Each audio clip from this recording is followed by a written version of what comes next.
Todo mundo se lembra desta cena. Vejam. Da área metropolitana. Pergunta da Júlia. Tá passando mal. Tá passando mal. Por favor, não dá para continuar. O que ficou é que ele desmaiou. Vocês vão ver que em momento nenhum ele desmaia ou ameaça desmaiar. Vejam vocês. Trabalhar em conjunto com os outros municípios da área metropolitana. Pergunta da Júlia.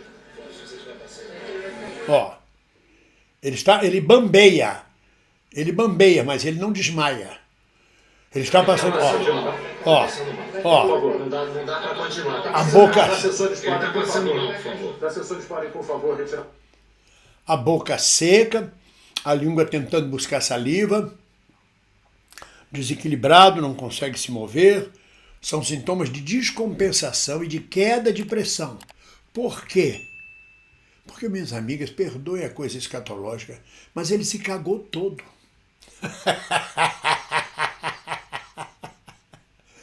Eu digo que é normal isso, o fato da pessoa se cagar toda, mas para o caso de Flávio Bolsonaro é uma vergonha.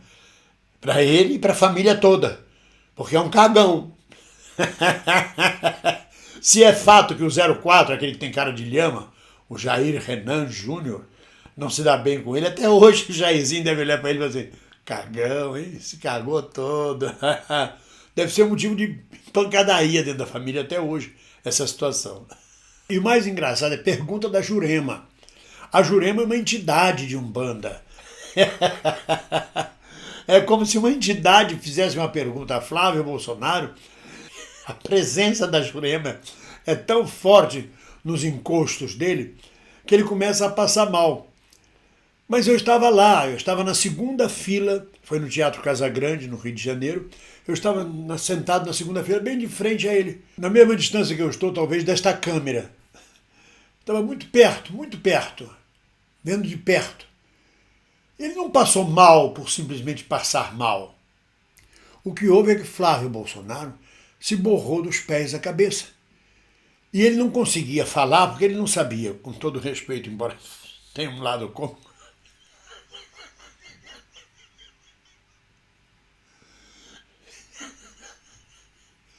Ele não sabia se ele falava ou se ele cagava. Ou se ele andava, fugia dali.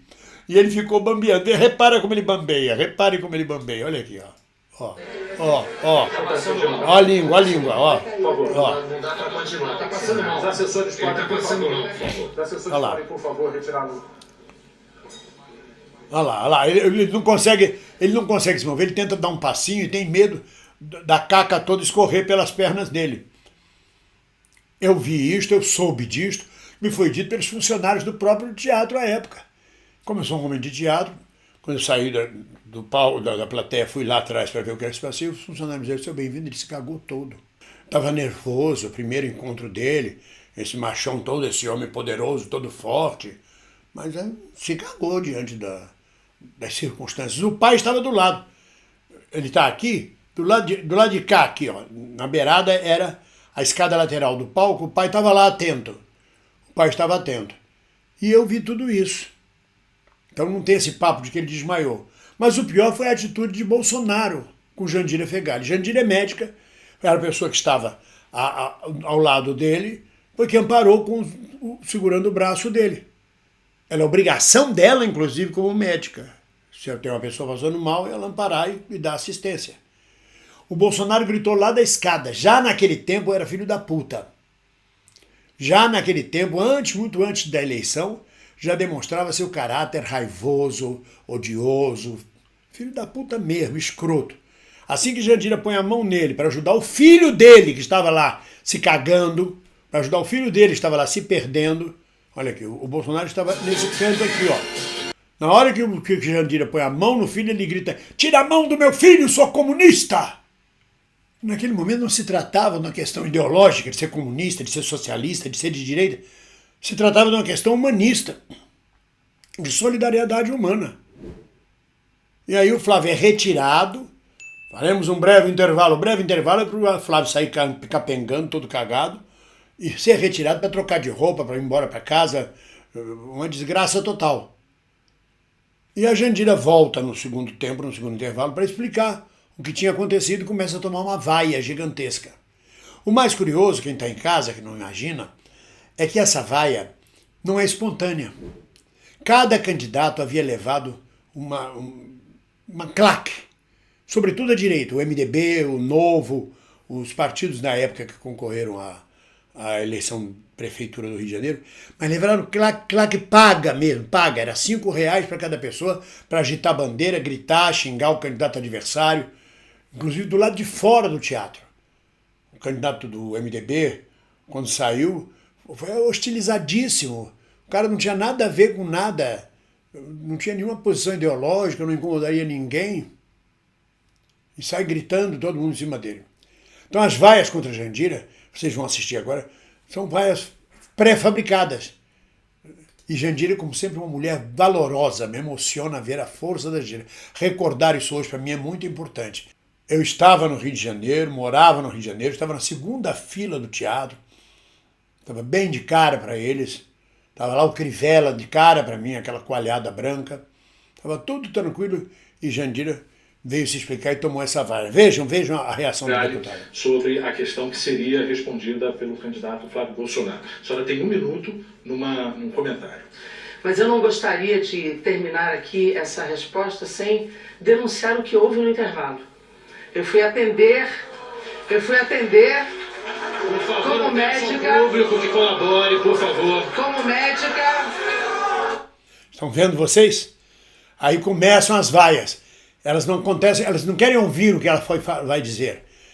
Eles não querem saber da informação médica do que aconteceu com Flávio Bolsonaro. Eles querem vaiar uma mulher e querem vaiar a oposição. Para eles é um jogo de claque, paga. Agora vai a Jandira. Sabe o animador de auditório? Você levanta aplausos, vaia, silêncio. É assim que funcionou o jogo naquela noite, depois que Flávio Bolsonaro se cagou todo. Para mim, ver o Flávio Bolsonaro, filho sei lá o que, nunca sei se é 02, 03, 04, do fascistão, do machão, vacilar. Na hora eu não percebi se ele estava se cagando ou não. Na hora que eu achei, tá passando mal, todo mundo tá passando mal, mas tá passando mal aonde? O cara tá em pé. O cara só bambeia um pouco, não desmaia, não se apoia no parlatório, não pede socorro, apenas fica meio assim, abobalhado. Ele ficou abobalhado porque ele não conseguia saber se ele cagava ou andava ou falava. E aí tá passando mal, a Jandira pega ele, tira a mão do meu filho, sua comunista. E aí ele vai se arrastando, ele vai arrastando o pé para fora do cenário. Só dá para perceber isso no pequenininho, foi no finzinho do primeiro vídeo. Quer ver ele arrastando o pé, ó? Ó. Por favor, não dá para continuar. Tá passando mal. Os assessores podem passando mal, por favor. Ó, ele vai ser retirado, ele arrasta o pé. Ó. Ele diz, não consigo. Vamos então para um breve intervalo, volta. Não consigo porque tá tudo lá. A obra toda que ele fez. Então, para mim, quando eu vim a saber, ainda naquela noite, voltei depois para dentro da plateia, para mim foi uma coisa assim, meu Deus do céu. Agora, o fato é que, ao tentar ajudar, a Jandira recebe o grito, tira a mão do meu filho, sua comunista. Isso para mim é inesquecível do ponto de vista da minha memória. Esse momento eleitoral do Rio de Janeiro é inesquecível na minha memória. É isso, meus amigos. Esse é um fato curioso que eu acho que ninguém falou claramente para vocês, que foi que ele passou mal, desmaiou, mas a gente sabe a boca pequena e sabe a boca grande no Rio de Janeiro e em todo o Brasil, o fato como ele se passou. Se vocês gostaram, deixe seu like, seu comentário, deixe seu Pix, ajudem nosso canal, fortaleçam as mídias de esquerda. Olha o Pix aí embaixo. Né? Eu quero mostrar para vocês aqui de saída, aqui nessa pontinha aqui, ó, tá vendo? Esse bonitinho aqui era o candidato bonitinho do MDB, ou do PSDB, eu acho, à Prefeitura do Rio de Janeiro. Era o amiguinho do Playground, do Eduardo Paes, amiguinho do Play. Que foi fragorosamente derrotado nas eleições. Rolou de tudo nesse debate. Só que a gente não assiste aí, é o Coalhada, é o Crivella. O resto está tudo junto. E a gente está junto também. Ninguém solta a mão de ninguém. Um abraço.